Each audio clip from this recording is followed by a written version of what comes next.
There was a time when having a Polaroid was like having a new iPhone. It was a family favorite, and celebrities loved it too. At its peak in the 1970s, Polaroid controlled almost 2/3 of the instant camera market in the US. If you're not taking color pictures with the new Polaroid Color Pack camera, there's something left out of your life. But the digital revolution offered a new kind of instant image. Polaroid was left exposed, and by 2008 had stopped all production. It took something called the Impossible Project to bring it back. But how did this photographic giant fall so low? Andy Warhol was a fan, and no birthday party or special occasion was complete without one. But the man behind Polaroid wasn't thinking about instant film when he started out. This is Edwin Land. He started Polaroid in 1937, developing polarizing lens filters that reduce glare in sunglasses. He went on to patent products for the use in cars and 3D cinema, and during the Second World War, the military became Polaroid's main customer. But it was Land's 3-year-old daughter who inspired his groundbreaking invention after they spent the day taking photos on a Rolleiflex camera. And at the end of the afternoon, she said, "Daddy, why can't I see the picture now?" And he said, "Well, why can't you?" Land spent the next 4 years trying to answer that question. What he created was revolutionary. A self-developing film that could be contained inside the body of a camera. In 1947, he revealed instant film to the world with his own self-portrait. Polaroid had compressed the entire photographic darkroom process into a chemical packet inside of a film negative that would produce an image in less than 60 seconds. The following year, Polaroid launched its first instant camera, the Model 95. The camera debuted at a Jordan Marsh department store in Boston, Massachusetts. The first 56 cameras sold out in a day, even though they cost the equivalent of $1,000 today. It was mostly a product for the affluent. Your friend who buys the iPhone the day it comes out, it's that person. Over the next 5 years, Polaroid sold 900,000 units. Through the 1950s and 60s, Polaroid cameras got smaller, better, and more popular.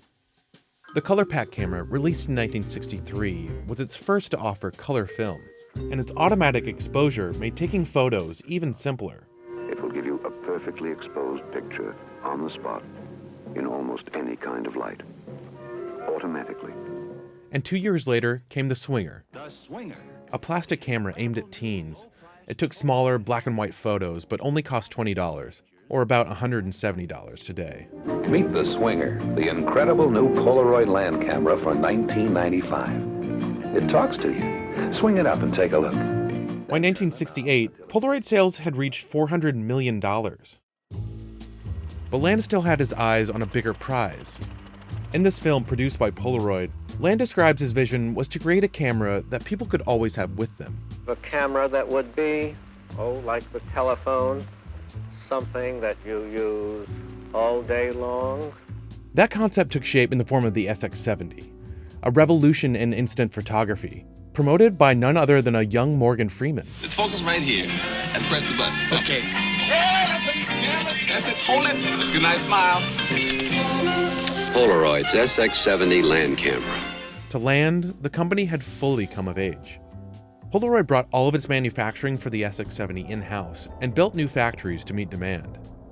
According to Bananos, Polaroid spent well over $500 million to develop the camera system. And they started to sell very fast. In fact, they started to sell faster than Polaroid could make them. In 1973, the company made 5,000 SX70s per day. They sold for around $180, almost $1,200 today. 2 years later, Polaroid sales hit $813 million, double what they were only 8 years earlier. Land had this vision for essentially an iPhone before digital technology. And the idea was for that to be carried by the average user in their coat pocket. And whenever they wanted to, they could pop it up, take a picture without having to adjust any dials, any aperture, any shutter speed. The camera would decide all of this for you. This is Kyle. He's one of the founders of Brooklyn Film Camera, a store that sells and refurbishes vintage cameras. He used to work for the Impossible Project, the company that would eventually save Polaroid. But that comes later. Looking around the store, the SX70 is, well, everywhere. It's Polaroid enthusiasts' favorite camera. People could not believe this. You could take this camera out, take a quick picture, something almost like Instagram, actually, for the analog age. In the 1970s, the Polaroid camera cemented itself in popular culture. Andy Warhol was an avid Polaroid shooter and used a whole range of cameras. He used a camera called the Big Shot that was built just for portraits, and a lot of the Warhol silkscreen paintings are based on photographs he made with that camera. By 1978, Polaroid hit $1.38 billion in revenue, selling 9.4 million cameras. As Polaroid's fortunes peaked in the late 70s, Land gambled on doing for moving images what he had done for stills. The gamble was Polavision, an 8mm movie system that could produce instant moving pictures.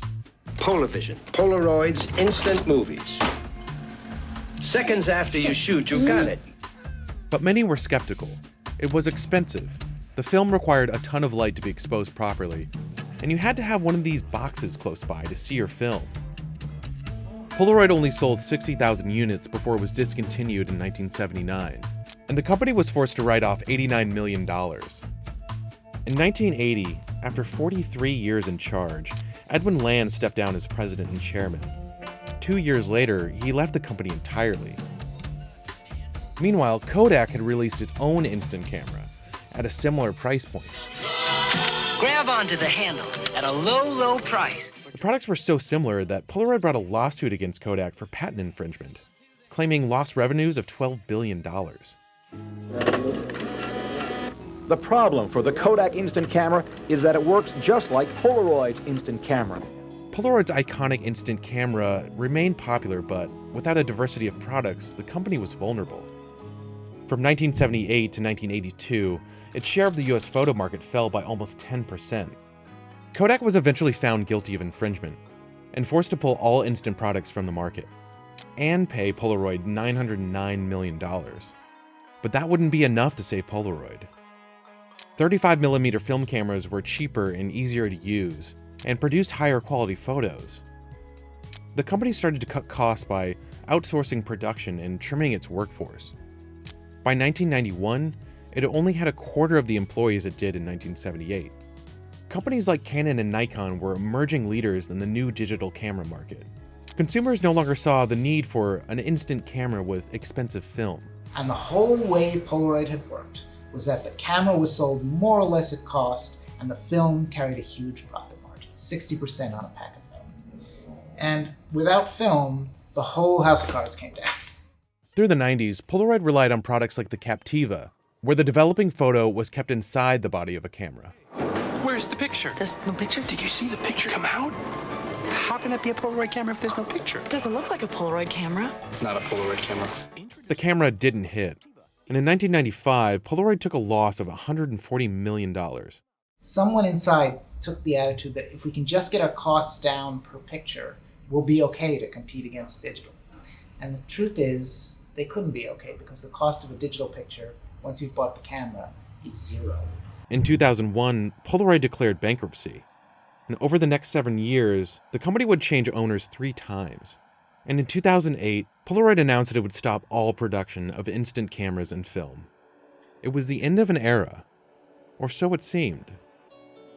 At the closing ceremony for its last remaining factory in the Netherlands in 2008, Polaroid wholesaler Florian Kaps had other ideas.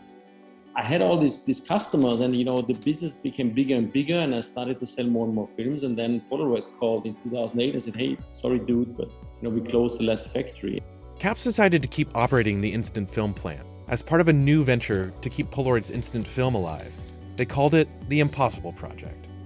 Over the next several years, the Impossible Project worked with former Polaroid staff to improve film quality and became the only supplier of film for the SX70 and 600 cameras. Everything, so the development, the fixation, the stop of development, the protection from light, all has to be in this little system called a Polaroid picture. So it's absolutely rocket science. In 2017, the Impossible Project bought what was left of Polaroid, and the company rebranded to Polaroid Originals. The same year, the company launched the One Step 2, an homage to the original One Step camera released in 1977. Today, Polaroid continues to produce iconic cameras and instant film for a generation wanting an analog experience in a digital world. I actually think digital is kind of the fad, which I know seems crazy. But I mean, digital technology has really only been with us for around 30 some years in a mainstream way. But it never quite feels as good as doing the analog version, right? It feels really good to use a camera that's mechanical and to learn that camera and appreciate it and understand it in a way that is incredibly holistic.